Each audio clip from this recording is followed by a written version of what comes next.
ရက်30မှာ September April June နဲ့ November ဂျန်နယ်လမှာ31 February 28ရက်ထက်နှစ်မှာတရက်တူ February 29ဒီကြပြအတူလေးကကျွန်တော်တို့ငငယ်ကလနဲ့ရက်နဲ့ကိုမှတ်လို့လွှဲအောင်လို့ဇမတွေကတင်ပေးခဲ့တဲ့ကြပြလေးပေါ့နော်ဆိုတော့ဒီကြပြကိုကျွန်တော်တို့ငငယ်ကကြက်ခဲ့ရတော့ကလေဒီကြပြကိုဇမတွေအရင်တင်လိုက်တာတင်ပြီးတော့ကျွန်တော်တို့မေးရော March လဘယ်နေ့ရက်လဲဆိုကျွန်တော်တို့ငငယ်တော့ပြန်ရပြန်ရောဒီကြပြကိုစပြန်ရွတ်ရပါတော့ရက်30မှာ September ဆိုရွတ်ရပြန်ပြီပြီးတော့မှ31အဲ့လိုမျိုးပေါ့နော် December ဘယ်နေ့ရက်လဲဆိုအပြန်ရွတ်ရပြန်ပြီကြပြကိုအဲ့နဲ့ဇမတယောက်ကကျွန်တော်တို့ငငယ်ကတင်ခဲ့တဲ့ဆရာမပေါ့နော်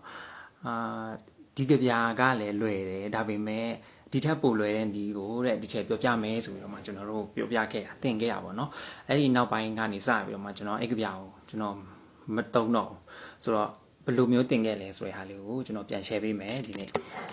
တားတို့တဲ့အမြဲတမ်းလက်ပါတယ်တဲ့တားတို့မှာတဲ့အဲ့တော့ဒီလက်နဲ့ပဲမှတ်ပါတဲ့လက်တီကိုစုပ်လိုက်လို့ရှိရင်တဲ့ဒီမှာလက်ခေါင်းလေးပေါ်နေပေါ့နော်အဲ့ဒါကိုဒီလက်ခေါင်းကိုထိတ်ကနေကြည့်လိုက်ပါနှိမ့်မြင့်လေးတွေဖြစ်နေရပေါ့နော်January February March April May June July ပြီးလို့ရှိရင်ဒီဘက်ကပြန်ကြည့်လိုက်ရတယ်ဒါမှမဟုတ်ဒီဘက်ကနေပဲထပ်ကြည့်လိုက်ရတယ် July August ပေါ့ July နဲ့ August က31ရက်နှစ်ခါထပ်တာပေါ့နော်July August September October November December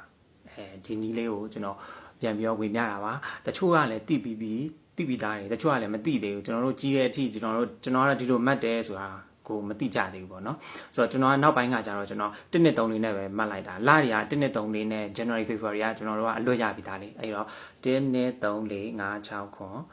8 9 10 11 12ဒီလိုမျိုးလေးကျွန်တော်မှတ်ခဲ့ရပါကလေးလေးစာကြက်တန်ကြားရဲနဲ့မှဒီကြပြလေးကိုတတိယလို့ကျွန်တော်အခု TikTok ကနေပြီးတော့မှပြန်ပြီးတော့မှ share ပေးလိုက်တာပေါ့နော်